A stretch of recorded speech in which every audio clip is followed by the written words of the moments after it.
Hi there guys, welcome to Dino's World. This is the SD Scrambler. Has been launched for a price under 2 lakhs. It's 1.99 lakhs to be precise. Could take this crowd from seeing to believing. Got a taste for blood and my tongue keeps bleeding from the words I spit. So sharp, so freezing, so cold. Behold, frostbite they feeling. I could tear you apart or I could go heal them. Don't believe in fate, don't believe in ceilings. I just need a taste and my mind starts peeling. I don't pace myself, I grind on kneeling. Got lust for change, I just love the feeling. I ain't gonna give up. Got too little time, I'ma live up. Head down, push forward through the tough times. Cause anything worth doing is a tough climb. And they've updated it with a new Qatar engine. So it's a 334cc single. I believe it's borrowed from the Perak but fine tuned to the max. 30 PS of max power, 30 Newton meters max torque. Good amount of suspension travel. You get 150 front and 130 at the back. They could have offered 150 at both ends, I'm not sure, but yeah, you get 1917 setup, 19-inch front wheel, 17-inch rear wheel. You get spoke wheels but tube tires, I believe. These are uh, MRF Meteor tires, MRF Meteor M2 knobby tire in dual sport tires. So it's on-road off-road tires. It's not strictly extreme off-road, but telescopic forks front, 41 diameter, and brakes by Brembo, and 320 disc rotor up front, maybe 220 or 230 at the back, dual channel ABS, and it comes to three riding modes. You have road, off-road and rain. In off-road, traction is disabled automatically. I'm not sure about ABS. I hope ABS is also turned off, but traction is disabled. And there are no, those are the only three riding modes. There's no other particular button to turn off traction control. In off-road, traction gets turned off automatically. Okay, 12-liter tank. Okay, now talking about the riding ergonomics and the seat height. 813 of seat height. Ground clearance is adequate enough. It's not particularly mentioned. Maybe it's around 180 or so. And the tank is a 12-liter tank. And riding ergonomics, as you can see, let me just stand up and show it to you, because the pegs are centrally set. It's not rear set, and handlebar is lifted up like a typical scrambler. So one of the best handlebars to define a scrambler segment these guys have offered, because usually scramblers get nice and wide and lifted up handlebars such that when you stand up tall, you can reach for it easily and you can maneuver through dirt trails much more easily. Okay, offset speedo console. It's not TFT. It's backlit negative display, LCD display, but you get all the relevant info. And yeah, you have the SD logo right over here. So you have charging socket right over here, Type A as well as Type C. And here you have the buttons to toggle through the riding modes, and trip and odometers and all. Engine kill switch, high beam flasher, and hazard light switch. And seat is nice and comfortable, good enough for a single solo riding, but yeah, decent enough to accommodate a pillion as well. Slightly upswept exhaust. Usually we had the double barrel, dual exhaust for the previous the first gen scrambler that looked really cool and rugged. Now it is a single exhaust, but it looks kick-ass and badass. Again, you have open teeth lever right over here, and open teeth foot peg. I hope the rubber is removable, so that allows you to grip onto the bike much more easily when you are standing tall and riding. Okay, now let's listen to the exhaust note. A nice gentle thump like that of a retro motorcycle, and typical character of a scrambler. I love the SD badging right over here in 3D. Scrambler badging right over here. This is the black color which kind of justifies the retro genre, but the yellow color looks the best. And let's listen to the exhaust note now.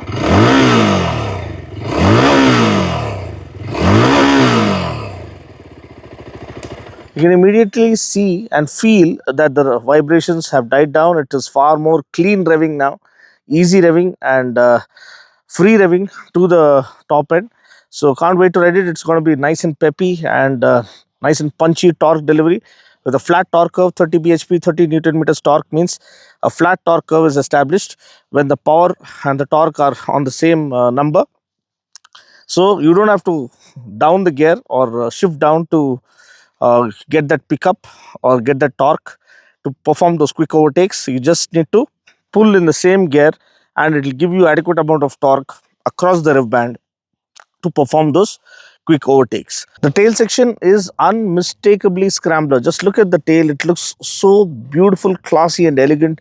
Typical lifted up mudguard, the LED turn blinkers and LED lighting, be the tail lamp or the headlamp.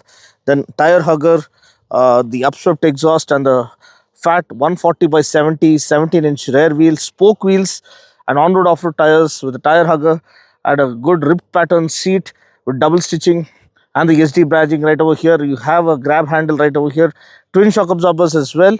So everything screams that this is a legit scrambler. Every element on this motorcycle screams that it is built for fun.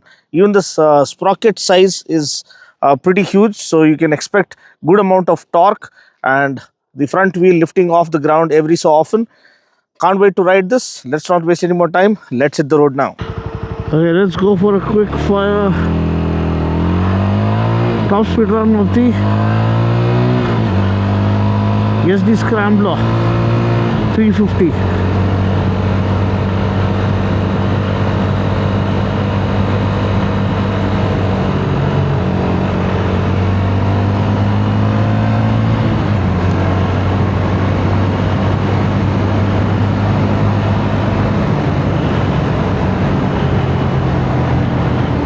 It's too dark.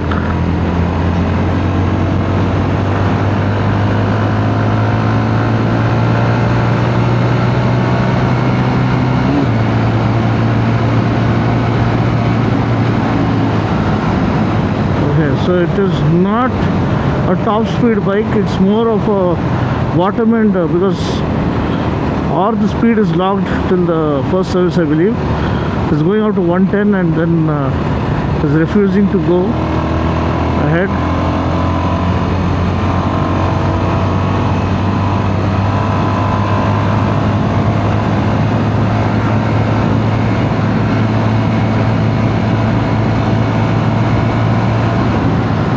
So you can see the limiter hits there and stops. Okay, so what makes this bike so unique? Sorry for doing this video late in the evening because continuous shoots back to back, and I've ridden it off-road as well, and I have to tell you it is a very impressive motorcycle, especially for the price. Under 2 lakhs you're getting 350cc motorcycle, 334cc single, 30 bhp, 30 newton meters torque. It's a tried and tested engine. It's a Qatar engine is what they're calling. They fine-tuned it to the max, but it all began with the Perak. Well, very impressive motorcycle, a bobber motorcycle, the most impressive of the Java SD lineup as far as I'm concerned. It had good equipment, good chassis, superb. I mean, one of the most beautiful motorcycles in our market, though of course it borrowed the design concept from the Triumph Bobber, but still at that price you're getting that kind of a design silhouette, and now you still get the Bobber 42, I believe. But what's fun with the SD Scrambler is it is very refined now. Earlier it was full of vibrations, plagued with vibrations. That was a major issue with the motorcycle. That is not the case. It's very peppy. In fact, the bottom end torque is so good that it will pull off a wheelie at will. And especially in the off-road mode, the traction turns off, so there's no stopping you.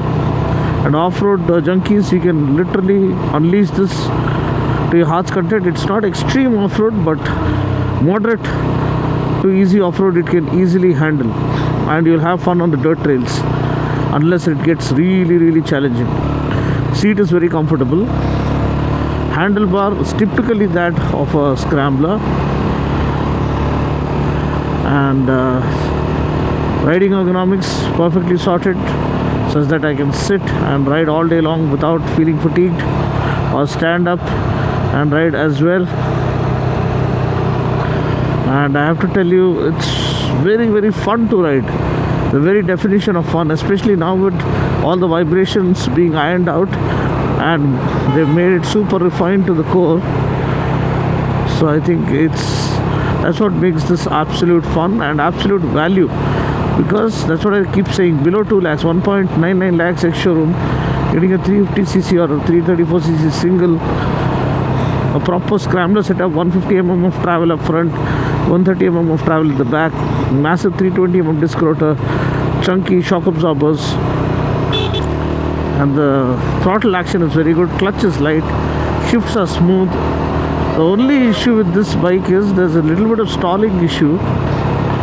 So I've faced that time and again. Since yesterday I've been riding this bike through city and highway and off-road patches, and I have to tell you, the stalling issue is something they need to address, and I think they can do that with a software update, but that is the only issue that you can think of.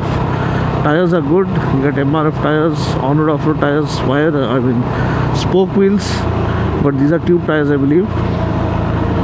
Chassis is brilliant, twin shock absorber at the rear. The exhaust note is again beautiful.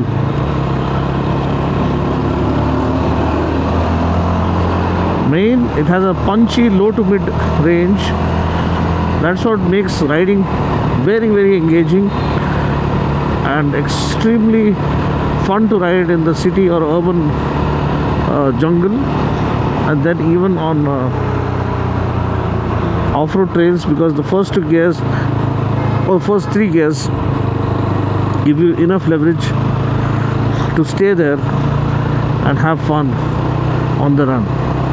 So the best part is they have made it very refined. That's what I love the bike, because vibrations really get onto you with time. So more refined the bike, the more enjoyable it is. Good, perfectly sorted ergonomics, good riding, good equipment all around. Cluster that gives you all the relevant information. You have 3 riding modes: off-road, road and rain. Off-road is where everything is turned off. It's like a no holds barred mode where you control the bike. Adequate amount of power and torque band, flat torque curve available throughout the rev band, because the power and the torque figures are matching, 30 bhp, 13 Newton meters. So you don't have to shift down. See, even in the 4th gear, I just ring the throttle wide open. You have adequate juice to perform those overtakes. You don't have to shift down. That's the best part about the new ESD Scrambler. They have made it better, they have made it more fun, they have made it more affordable, and they have made it more attractive. Especially the yellow color is drop dead gorgeous. Try to feature it once it's available. Please do ride it to believe it. And the BSA Scrambler is also amazing value. 650cc single for just over 3 lakhs is insane value. So these are 2 champion winning machines, in terms of value written all over them. So please ride them. Especially BSA Scrambler is very very impressive. This one is completely a riot in terms of fun. Just ring the throttle wide open, take it all over the place. It will get you there. It will not let you down. So the suspension is capable, decent amount of travel, and seat is comfortable. Chassis is good enough to take on any kind of terrain, and the handlebar ergonomics are perfectly set. Even if you're riding tall, you'll feel comfortable. So that's pretty much it. I hope you got an idea as to what this bike has on offer. This is the ESD Scrambler 2026 model, Scrambler 350. So I'll catch you guys in the next video. Until then, take care, God bless, and ride safe.